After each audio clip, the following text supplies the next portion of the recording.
the next year to document the launching of all the new shows like Current Geek and everything. Mm-hmm. So it went for just over a year. All right. Well, time to move again. On up. Get it back up. Oh yeah, look at there's pictures of packing at the old place and little videos. Lots of Django and Sawyer. The last in-house twit that I did, or TNT that I did. Yeah. Yeah, here I'll show you. Yeah, I can't really remember what my beat was on Tumblr. It was you and I as from my perspective there. Oh wow. Wait, where are you? Oh, I thought you were slacking it. No, it's right there on the Hangout. Oh. Yeah. Gosh, I haven't looked at that view in so long, you know? Wow. And I was also never in your seat, even when you weren't on the show. So it's like still like a whoa, that's a weird perspective. Right. No, I remember weird hair at the time. I remember the New Year's Eve thing that we did. Mm-hmm. I remember taking a picture and sending it to you from that position. Oh yeah. At some point late into the evening. And that was after you had you'd moved on down the trail. Down the trail. Moving up the trail, one might think. Even though geographically it was... I guess it depends on how you're holding the map. Yeah. I meant, in theory. In metaphor. Sure. I mean, even then, if you're moving on down the trail, you're progressing, right? You're moving on down the road. Down the road. That doesn't down doesn't signify lower. No. That's true. You just it's not like anyone ever says, he's moving up the down road. so long it looks like up to you. Mm-hmm. Sorry. By the way, Drake shouting out Arya Stark from the Billboard Music Awards. Get out of here. You know what you know the cursed hands you hold, Drake. Don't put that voodoo on that girl. Seriously. Shush. What do you mean cursed hands? Drake is incapable of not having a number 1 hit. No, whoever Drake roots for in Game of Thrones. Well, no, the Drake curse is real. What is up? It's almost like he can win really well in music, but he'll just screw everything up otherwise. That's the balance. That's the curse part of it, right? You can. And he looked so pleased with himself after he said it too, like he knew. I didn't watch the Game of Thrones episode, or the Billboard Music Awards. I did 5 times by now, just last week's episode. Oh my god, yeah, there's certain scenes in that episode that I've watched too many times to admit without you all thinking I should be committed. Hey, Sarah, would you like to read line 3? I would. And when I say line 3, I actually do mean line 3 this time. Oh, not line 22? Okay. Not the ever moving line 21. 22, 20. All right. Here we go. In 3, 2. Andy Morse just became a supporter of Independent Tech News. Care to join Andy? Well, become a DTNS member today at patreon.com/DTNS. This is the Daily Tech News for Thursday, May 2nd, 2019 in Los Angeles. I'm Tom Merritt. And from Studio Feline, I'm Sarah Lane. From Austin, Texas, I'm Justin Robert Young. And I'm the show's producer, Roger Chang. From Austin, Texas, Justin Robert Young. What are you doing? Yeah, you don't hear that often. Yeah, well, I'm going to be out of town for a couple weeks, and so I headed on down Texas way so I could bank some episodes of some of the shows that I do with Brian Brushwood. And here we are in the middle of a busy schedule recording Daily Tech News Show. Well, we are going to miss you for a couple weeks on Daily Tech News Show. So as a parting gift, we have scheduled today's topic to be about the portal to hell, #hellportal. That is content moderation on the internet. We have an EFF posting we're going to kick around, but let's start with a few tech things you should know. Politico reports a possible settlement between Facebook and the FTC, appointing a federally approved privacy official and creating an independent privacy committee that could include Facebook board members as well. CEO Mark Zuckerberg would also reportedly be named designated compliance officer for privacy, and that would mean he would be personally accountable as part of the deal. The structural changes would be in addition to a fine that Facebook anticipates to be between $3 and $5 billion.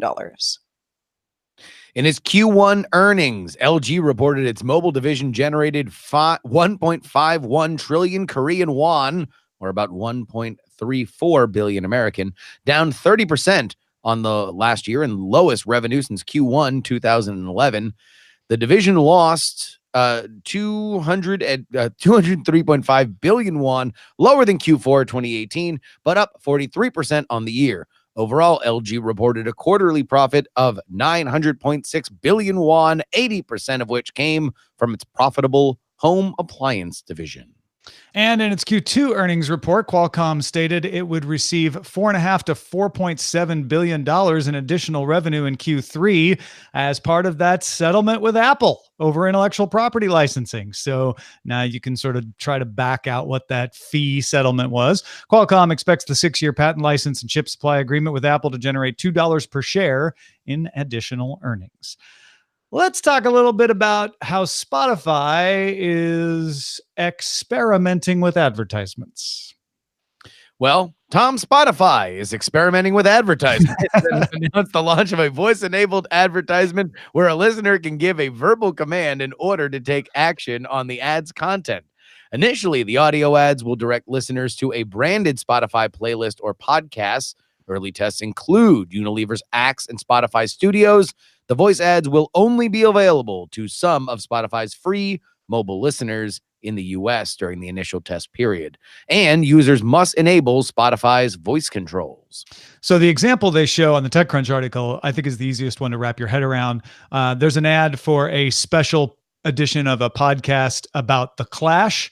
And then the Spotify ad says, "Would you like to hear that?" To which you can respond, if you have voice activation on, "Yes, I would like to hear that." And then it will take you right to that podcast.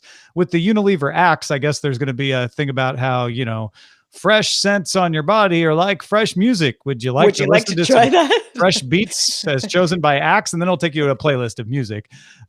All of these will only work if you've turned on the voice assistant in Spotify. You can leave the voice assistant on and opt out of the ads, or you can just turn off the voice assistant altogether. So they've given you good control over this. Yeah, I don't think that this sounds particularly onerous or aggressive. I do think that as ads continue to find relevance, we are moving into easier ways for us to get around ads. They need to become more present, and this is a way to make it a fun way to interact with it, or at least one where you can do it via your headsets that are already in. You don't need to look at your phone to take action. But I don't know. It seems legit. Yeah, I was trying to figure out a way to be outraged by this, and I'm just really not. I think Spotify is smart by at least in the initial test. It's all just directing you to more Spotify stuff. So it's not like, hey, do you want to buy this chapstick? And then, you get bounced out somewhere, which could be the case down the road. I'm not really sure. It's funny. There's a preschool down the street from me, and whoever they always have like music playing when the kids are playing outside.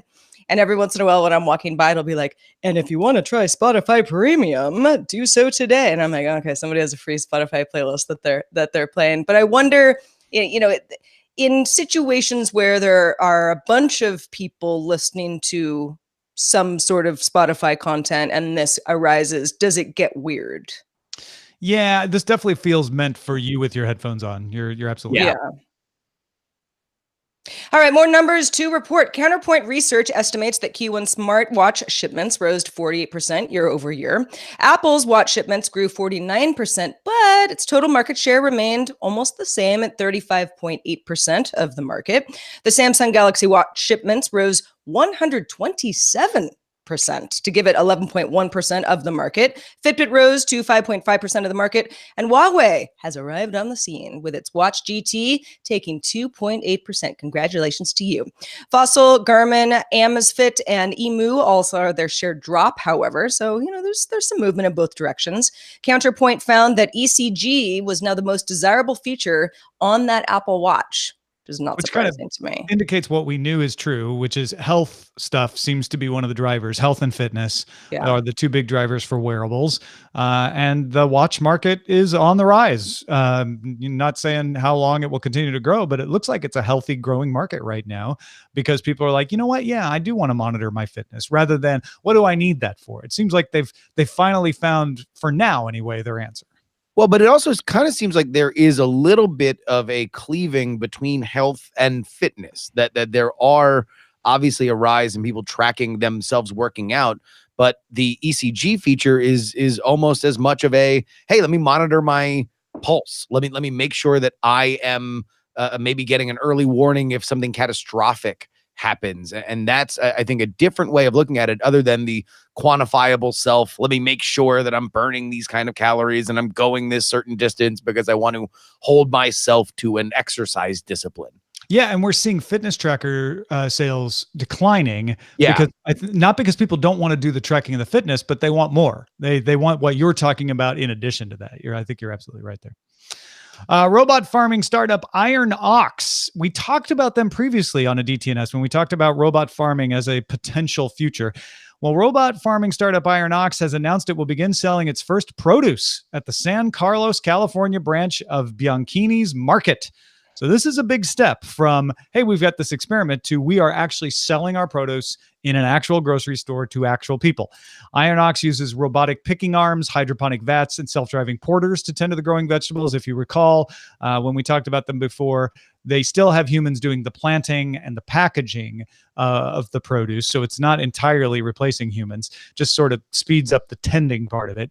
Batches of red-veined sorrel, baby lettuce heads, and Genovese basil are delivered just over a half a mile once a week to the market, and they cost you from $2.50 to $5 for those baby lettuce heads for a 2-ounce box of each of those greens, which, as The Verge points out, is fairly comparable to what you'd pay at a high-end grocery store like Whole Foods. Now, I would have hoped that the robot farming would decrease prices for my produce. Doesn't sound like that's happening at Bianchini's, but that it also seems like maybe a little bit of a higher end market in general. Well, yeah, and I think that's the case right now is that if there's a question about robotic farming, it's whether it can scale, whether it can actually deliver enough, whether it's efficient enough, and whether it can get the costs down. So this is an important step to be able to say, we feel like this produce is safe enough to sell, and we found a market willing to carry it, and we can sell it at a price that at least the shoppers of that high-end market are willing to pay. There's a lot more to be proved about scale and efficiency here, but interesting to keep track of, I thought. It's certainly so. If just so it's on our radar in case we see another article that is outbreak at Bianchini's Market at San Carlos. Robot fever. Yeah. If that turns out to be the case, then obviously that would be bad news, but there's no indication that that'll happen. This is something that does matter a lot if, and that is the big if, Sarah's beautiful dream becomes a reality and everything becomes cheaper. And then we have a lot more ramifications in terms of farming and really automation going forward for a lot of different industries. Yeah, it seems like the big hope is they'll be able to do these close enough to the markets that it will reduce transportation costs. And they hope the technology gets better to increase the efficiency of what the robots can do. That's where the big question mark is, at least from where I sit. Nikkei reports that according to sources, server maker Supermicro notified suppliers to move production out of China to address consumer concerns over potential espionage.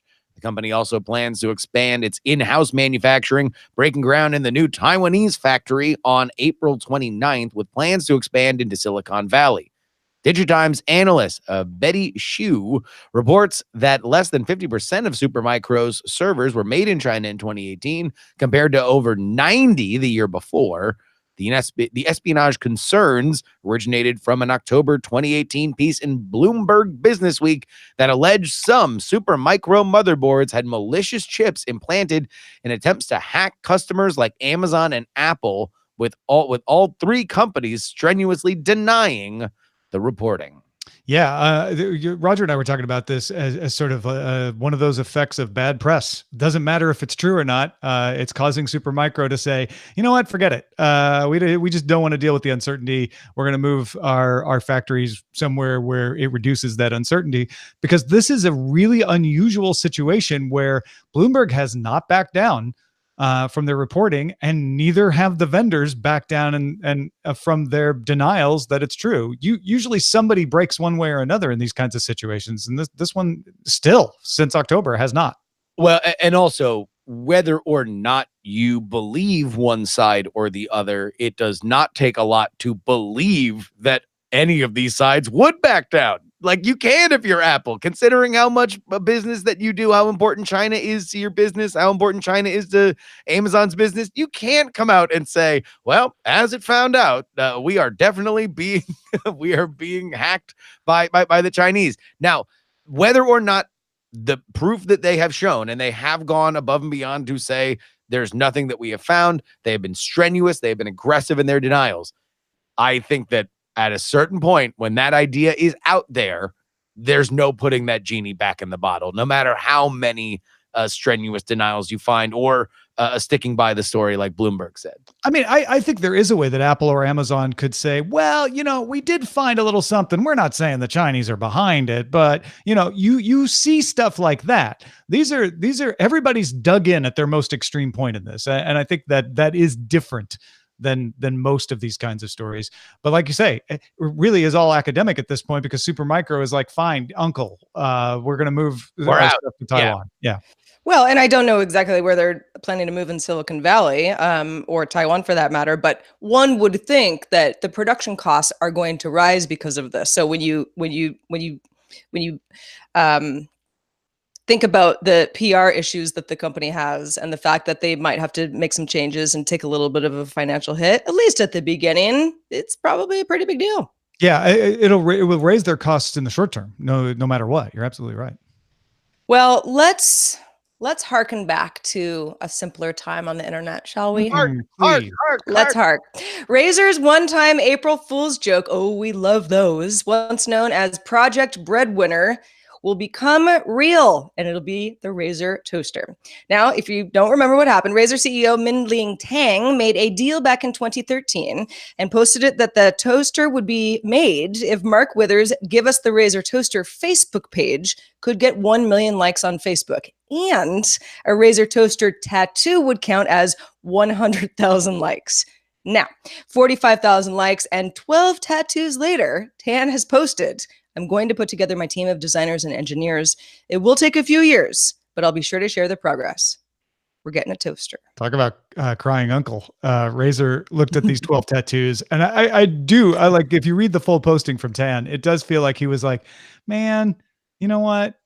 12 guys don't get tattoos. Yeah. Fine. We'll make a toaster. I don't know how long it'll take, but we'll make it your toaster. We'll make good on this.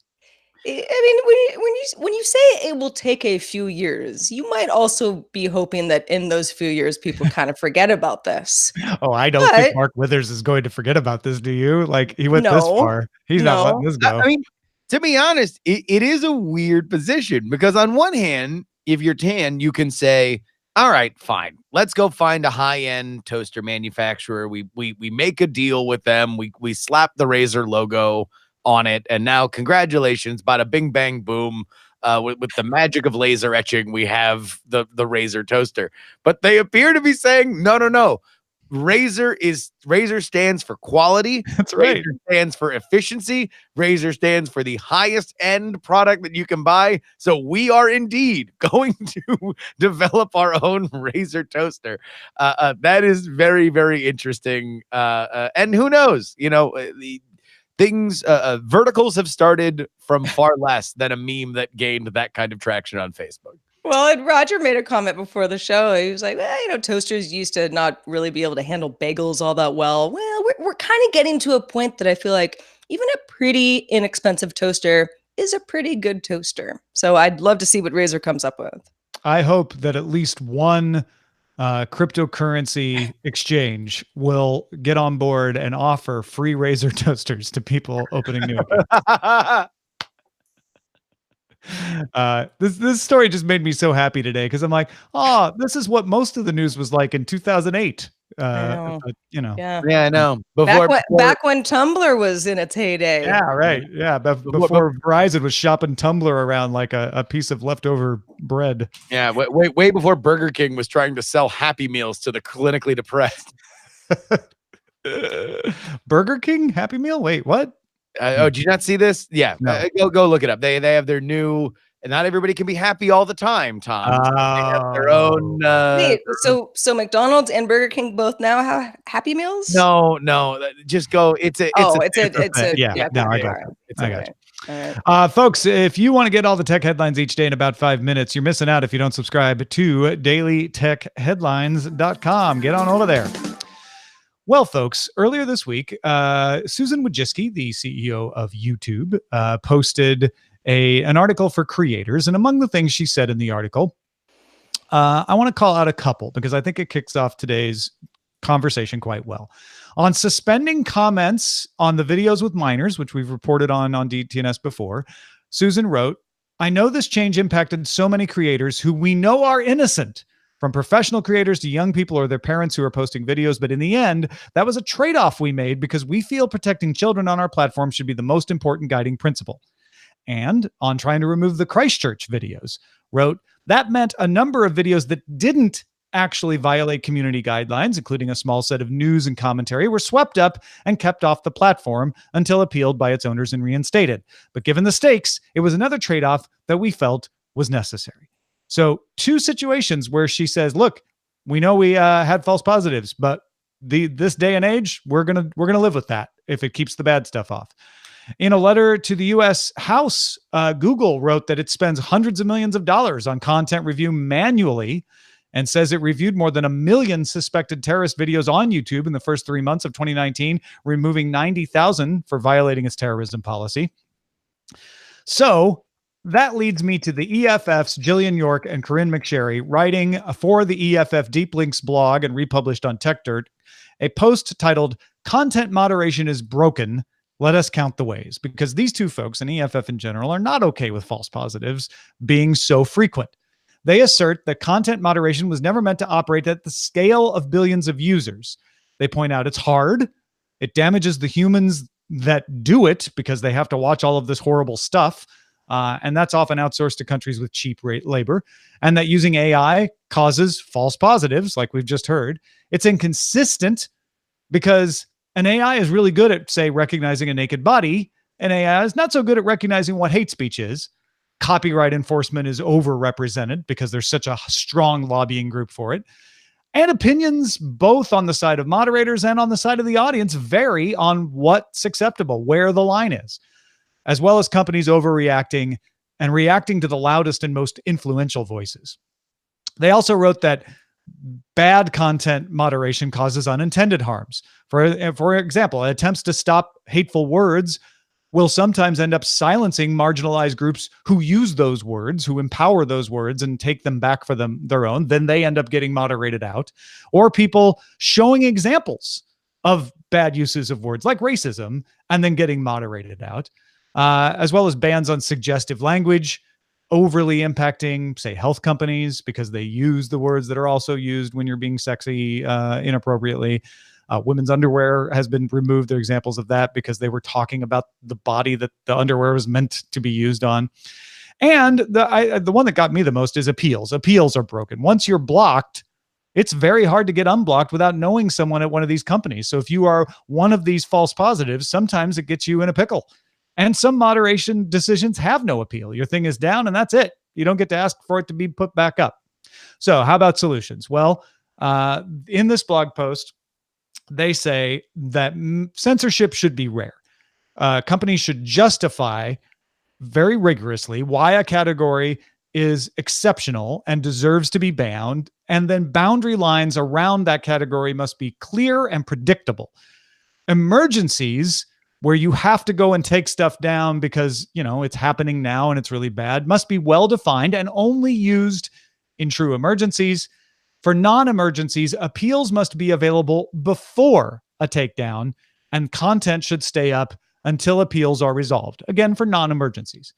These policies should align with human rights norms. Users should be given more tools to control what they see. So if you're like, I'm not comfortable seeing that, it shouldn't be on the company to ban it for everybody. Some of the stuff you should just be able to say, I don't want to see that. I guess other people do, but I don't. So more of those kinds of tools. And policy making amongst governments should be evidence-based. And I'll quote from their blog post. While we know that disinformation spreads rapidly on social media, many of the policies created by companies in the wake of pressure appear to have had little effect. And that's a drum I've been beating for years now, is let's figure out what the actual problem is so we can solve it, rather than just overreacting with something we think might solve it and then not solve it. So this is obviously not a situation we're going to fix today, but Justin, I know you've been banging a similar drum about when you move into moderate content, you open up a whole can of worms. You do. And here's the biggest of those, the solutions, all of which I agree with. I think that the biggest thing that you can take going forward, and I applaud the platforms that have laid these situations out, even if it makes some of their users unhappy, at least having the rules of the road is very, very important. You should know what is banned. You should know what will get you banned. You should know at least the quote unquote legal framework that then you can go ahead and appeal based on. A lot of these companies do not have it. Everything changes willy-nilly, and you have no idea how you can get replace it. But here's the big one. Give users the tools to control what they see without affecting others. That's a cool thing to say, but why don't we see more of it? Because the biggest platforms that we have these conversations on are advertising platforms. They need as many views as possible to sell the ads against. This is the business that they are in. The more you are able to mechanically restrict what you are seeing, the less real estate they have, or specifically important demographic real estate that they have to sell against. This is the great decision-making process for Facebook, Google, and all of their subsidiaries. They need to be able to figure out how they can make people happier with what they are seeing, while understanding that that might erode their core business. Sarah? Yeah, I mean, there are certain things where I think to myself, how is it so hard for, again, AI to recognize nudity, but not to be able to make more sense of text and the context that that text is being used in? But I understand that it's very nuanced, and everybody's different. I feel like, besides just saying burn it all to the ground, which sometimes I do feel. Sure, I think a lot of us do. Yeah, I feel like, the kind of like, let's make my experience personalized to my comfort level, for me, works on a lot of social networks for the most part. If someone's being a jerk, I block them. If you do want to do mature content, you can get rid of that on YouTube. But I'm also not a parent. And I know that speaking to so many parents of kids who, for which YouTube is, and I'm using YouTube as just one example, but it's the example I'm using right now, is such a big part of their viewing experience. I can see why this would be a much bigger issue. And I think the other part of their suggestions that strike me are making sure that appeals in non-emergency cases. And I think that was very smart of them to say, look, there are emergencies where you just need to take it down. We get that, right? There are times when that has to happen, but that shouldn't be the norm. The norm should be, if somebody says, hey, this should be taken down, I, as a creator, should be told that first and get a reasonable amount of time, not a lot amount of time, but a reasonable amount of time to say, hold on, let me explain why.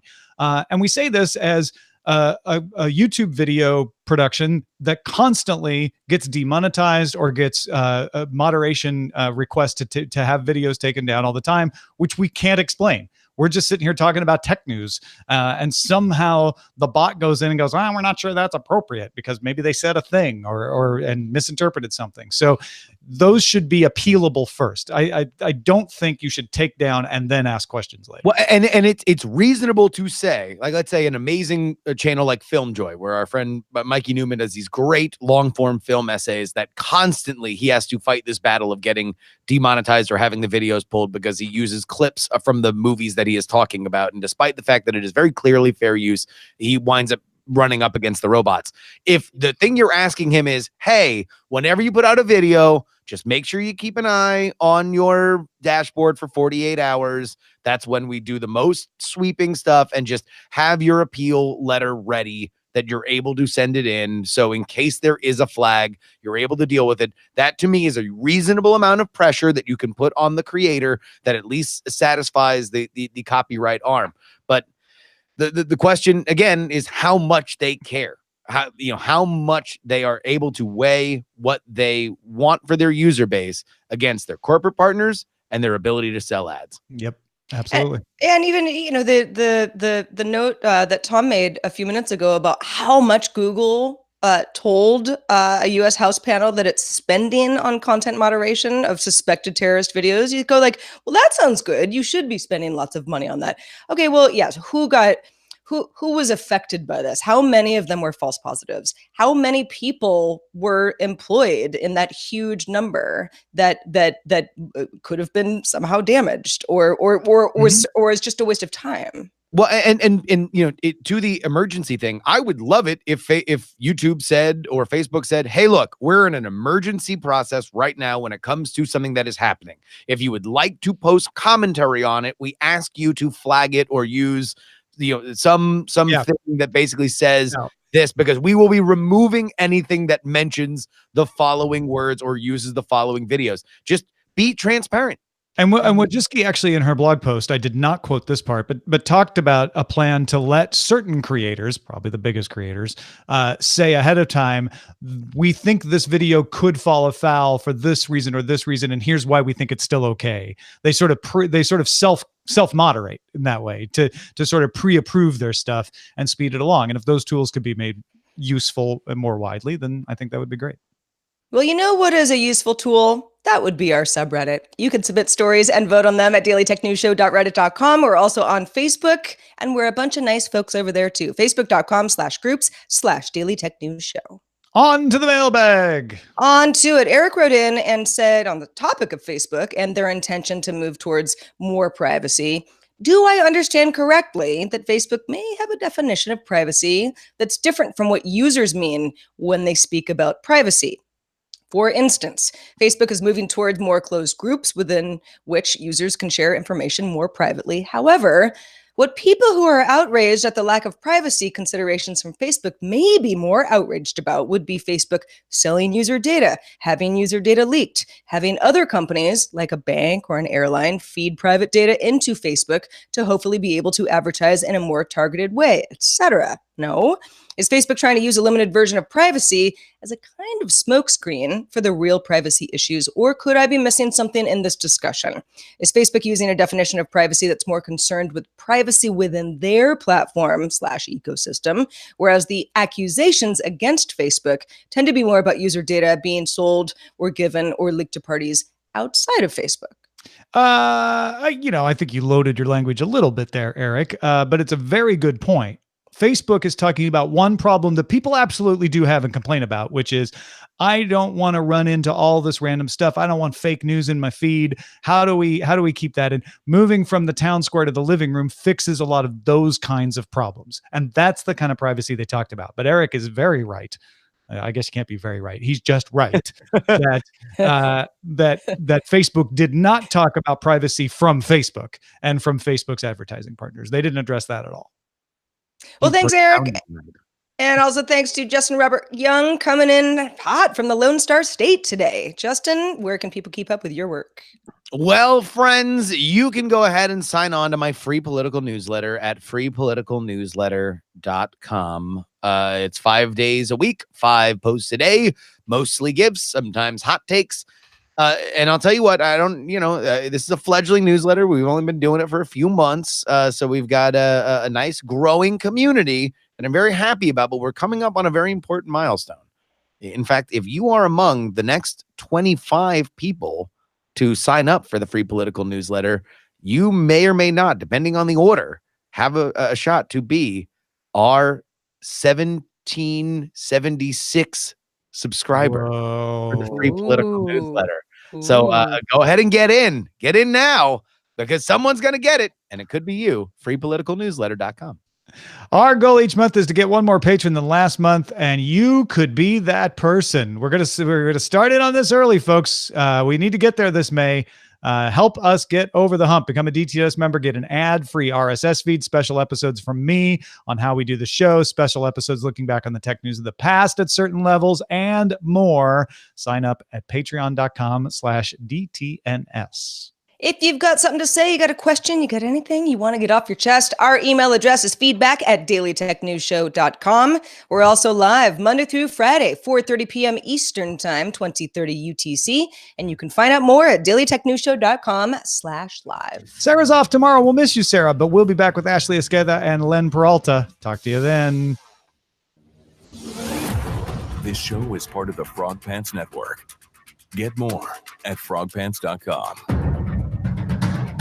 Diamond Club hopes you have enjoyed this program. Yeah. Sure did. Yeah. Boom. Show enough. Indeed. All of those and more. All of it. Forever. I enjoyed this program. I'm fairly certain that I did say women's underwear has been removed. And Zoe has suggested that as a title for this show. Yeah, it's funny. It's I was taken out of context. A likely story. That's why we would flag such filthy content, Tom. Right. You're removing undies. Get out of here. There's You're kids smut. listening, Tom. I mean, it does get removed just as much as it gets put on. It does. That's Every a day, thing. right? That's a thing. All Yeah. of us. Ooh, I I mean, like not all of us wear women's underwear, but Yeah. Not all of us maybe take our underwear off every day either, but I'm not judging most y'all. of us- yeah, no, I guess you're right. You're right. Yeah. Supermicro Big Brothers. Moderation in moderation. I like that one. That's a good one. Yeah. Recursive. Do you want to buy this chapstick? Want to buy my chapstick? Yes, I do. Moderators are in a pickle. Send it. Tattoos and toasters. Spotify, ask me about this ad. Axe it. Axe me. I like moderation in moderation, to be honest. That's a good one. All right. All right. I'm with it. And then for GDI, Gas direct injection. what? GDI. Gas Oh, direct injection. that's not a title suggestion. You're just saying things. I don't know. Titles were quiet, Roger. Bot to table farming. Bot to table. Old bot good. farmer had a VAT EIEIO. Is that a title suggestion? Yeah, sure. It might be a little long though. Yeah, it's too long. Do you want to buy this chapstick? Spotify. Spotify. I still like Spotify's good. Yeah. I like that one. Spotify. What did we talk about in the pre-show? We talked about 12. Oh wait, that's we talked about job security, lifetime employment. Oh, right. Everything's going to be fine. We should title it "Good Day Internet." Everything's going to be fine. Everything's Okay, that's good. That's no good. one's losing their That's job. It's descriptive, yet Going to be there's a nod and a wink. layer of menace. In So my, something that's a semi-tech story, but I would not really be, I think, DTNS worthy, but I'd like to talk to you guys. Have you seen the explosive IPO of Beyond Meat? oh no, I didn't realize Beyond Meat had IPO'd. Yeah, and like exploded over And you 100. mean the stock market? Because when you're talking about foods and explosive, I always want to make sure we're not. Yeah. Not- The meat isn't exploding. Right. The meat is it is beyond meat. You're not in a Lestra situation. Yeah. No, Your no. taste buds might explode. You know what?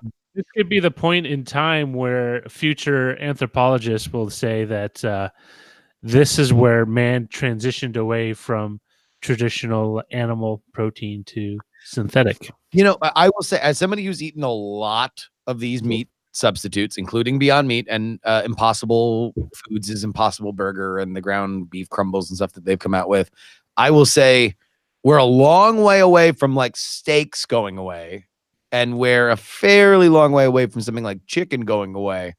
But sausages and ground beef, we're closer than you think. I am totally down for that too.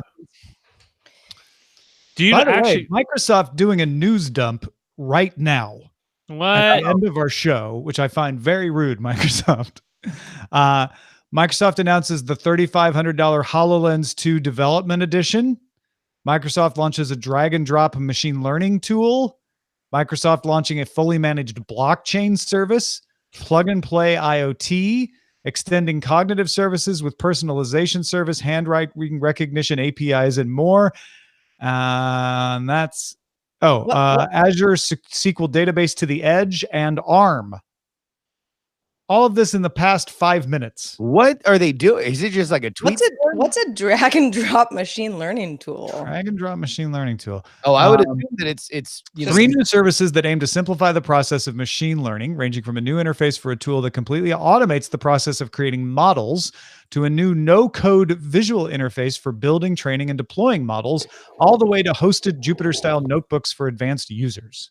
so So I guess the basically drag and drop part is you don't have to code anything. You just say, Yeah. I want to use this image database with these parameters. And So for example, Bryce showed me there's a YouTube station that streams machine learned metal, and they found one band and they just fed them all of their albums, and now the machine learning just puts together their version Metal, of heavy metal. heavy metal, right? Got it, okay. So now instead of having to construct that model and know how to code it and then know how to export it, what Microsoft wants you to do is literally just select album, add, go.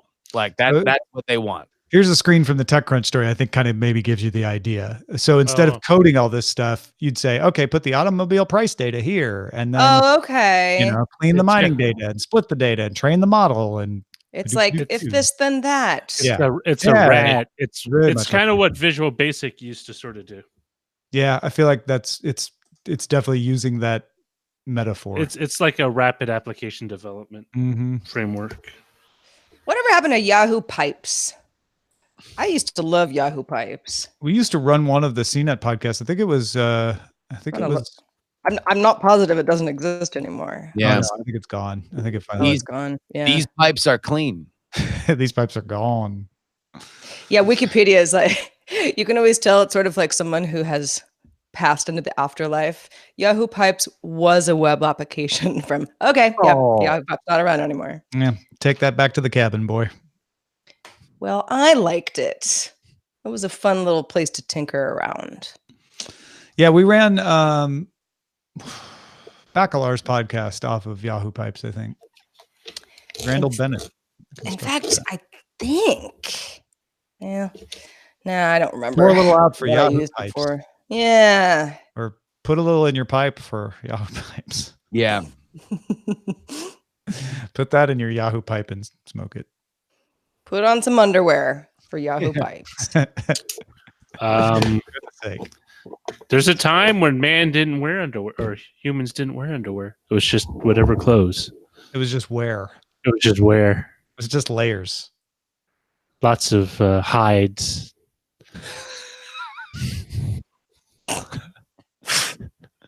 You're damn right.